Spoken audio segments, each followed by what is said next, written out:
लड़का बीच में आता है और कहता है कि यह सजा उचित नहीं है। वह खुद चेयर उठाता है और मोशी के साथ खड़ा होता है। टीचर सभी नियम समझाता है कि जो भी हंसे, बोले या ध्यान भटकाए उसे क्लास से बाहर किया जाएगा। परिणाम स्वरूप पूरी क्लास बाहर खड़ी होती है, चेयर ऊपर रखते हुए। सिर्फ डैनी अकेला शांत रहता है। घमंडी शिनी इस दृश्य को देखती है और कहती है कि डैनी क्लास के लिए एक हानि है और मोशी को उसे बचाने की कोशिश करनी चाहिए। जब क्लास का ब्रेक होता है, डैनी अकेले लंच खाता है, लेकिन शिनी उसे परेशान करती है और पूछती है कि क्या उसने अपनी क्लास ट्रांसफर की तैयारी पूरी की या नहीं। डैनी बताता है कि उसके पास ऐसा कोई इरादा नहीं है। बाद में डैनी और मोशी लंच के लिए बगीचे में जाते हैं। वहाँ उन्हें एक कुत्ता मिलता है जो उनके आसपास खेलता है। कुछ ही देर बाद वे खाना पकाने की खुशबू महसूस करते हैं और कुत्ते के पीछे चलते हैं। मोशी देखती है कि वही कुत्ता स्कूल का पुराना कुत्ता है जिसका मालिक मर चुका था और अब कोई उसकी देखभाल नहीं करता। स्कूल का सख्त टीचर कहता है कि अगर कुत्ते को कोई देखभाल नहीं करेगा तो उसे स्कूल से निकाल दिया जाएगा। मोशी उसे बचाने के लिए हर संभव कोशिश करती है और कुत्ते को सुरक्षित रखने के लिए कई तरीकों से मदद करती है। वह कुत्ते को नहलाने की कोशिश करती है ताकि वह पानी से डर न जाए और इस प्रयास में सफल भी होती है, लेकिन सख्त टीचर इसे देख लेता है और डैनी और अन्य छात्रों को कहता है कि कुत्ते को संभालें। मोशी उन्हें रोकने की कोशिश करती है, लेकिन डैनी कहता है कि उसका तरीका असफल था और यह जरूरी नहीं कि वह हर दिन कुत्ते के साथ नहाए। मोशी थोड़ी निराश होती है और उसका भाई उसे सांत्वना देने आता है। मोशी को पता नहीं था कि डैनी का दिल उतना कठोर नहीं है जितना वह दिखता है। डैनी कुत्ते को अपने घर ले जाता है, उसका ख्याल रखता है और उसे खाना देता है। उसने याद आता है कि सुबह उसने घमंडी शिनी से कहा था कि वह उसके क्लास को ट्रांसफर नहीं करेगा क्योंकि उसके पास उसके क्लास में एक अहम काम है। अगले दिन स्कूल जाते समय मोशी डैनी से मिलती है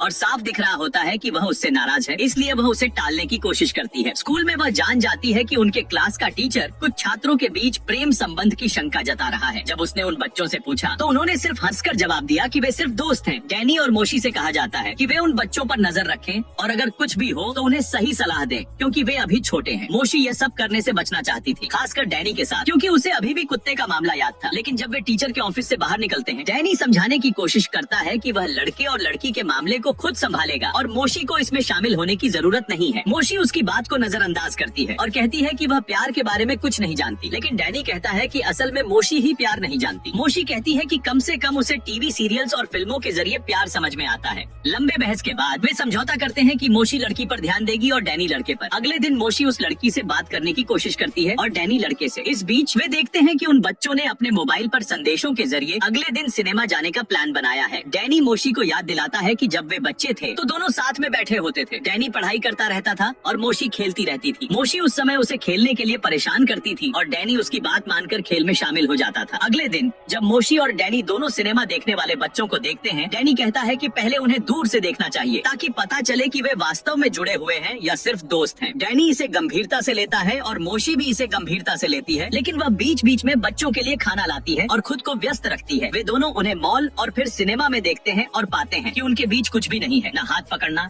न कोई नजरों का इशारा। इस दौरान दुकान का मालिक उन्हें बताता है कि वे उसके आने वाले 1000वें ग्राहक हैं और उन्हें एक उपहार के रूप में आइसक्रीम मिलती है। मोशी ये समझ जाती है कि वे बच्चे असल में जुड़ाव में नहीं है। बाद में वे कैफे में जाते हैं और मोशी भूखी होती है, लेकिन डैनी कहता है कि वह उसे फ्री में खिलाएगा। मोशी हर चीज मुफ्त में लेने की कोशिश करती है और डैनी उसे यह बताता है कि वह शायद थोड़ा घबराई हुई है क्योंकि यह उसका पहला अनुभव है कि वह किसी लड़के के साथ अकेले कैफे में बैठी है। फिर वे दोनों उन बच्चों को करीब से देखते हैं और मोशी समझ जाती है कि उनके बीच केवल दोस्ती है। डैनी उससे पूछता है कि क्या उसने कभी लड़के को दोस्त माना है। मोशी बताती है कि वे सिर्फ पड़ोसी थे और बचपन में खेलते थे। डैनी कहता है कि उसने सब यह इसलिए किया ताकि मोशी खुद पर भरोसा कर सके और अपनी मदद कर सके। इस खुशनसीब दिन पर जब वे कैफे में बैठते हैं, वेटर उन्हें बताता है कि वे उसके आने वाले 100 ग्राहक हैं और उन्हें 70% की छूट मिलती है। वे बात करते हुए अपने बचपन की यादें ताजा करते हैं। डैनी प्लिए को हाथ में पकड़ता है और सोचता है कि मोशी ने उसे छुपाया हुआ था और उसने उसे खोजने में 5 घंटे लगा दिए थे। वह समझता है कि मोशी अब भी उसका पीछा कर रही थी। डैनी हमेशा मोशी को खोजने के लिए पूरी मेहनत करता है और हमेशा उसका ख्याल रखता है। वह उसे बचपन से लेकर अब तक कभी नहीं छोड़ता। एक रात डैनी मोशी को ढूंढता है और उसे एक बड़ी पाइप के अंदर छुपा हुआ पाता है जहाँ वह घंटों से इंतजार कर रही थी कि वह उसे ढूंढे। मोशी उसे कहती है कि वे खेल जारी रखें, लेकिन डैनी कहता है कि अब उन्हें जाना होगा और वह उसे उसके पसंदीदा खाने के साथ खिलाएगा और खेल का दिन कल फिर से जारी रखेंगे। मोशी उसका पीछा करती है और वे साथ चलते हैं। डैनी को याद आता है कि उसने अपना टेस्ट फ्री रखा था जबकि वह उसे क्लियर कर सकता था, लेकिन उसने ऐसा इसलिए किया ताकि वह अपनी ग्रुप में कुछ खास बच्चों को शामिल कर सके और उन्हें फेल क्लास में डाल सके और अपने वादे के मुताबिक मोशी की सुरक्षा कर सके। अगले दिन स्कूल शुरू होता है और डैनी बच्चों को ब्रेक के लिए तैयार देखता है। जैसे ही घंटी बजती है, सभी दौड़ते हैं कि स्कूल के रेस्टोरेंट से खाना लाएं। आज का रेस खास है क्योंकि खाने में उनकी पसंद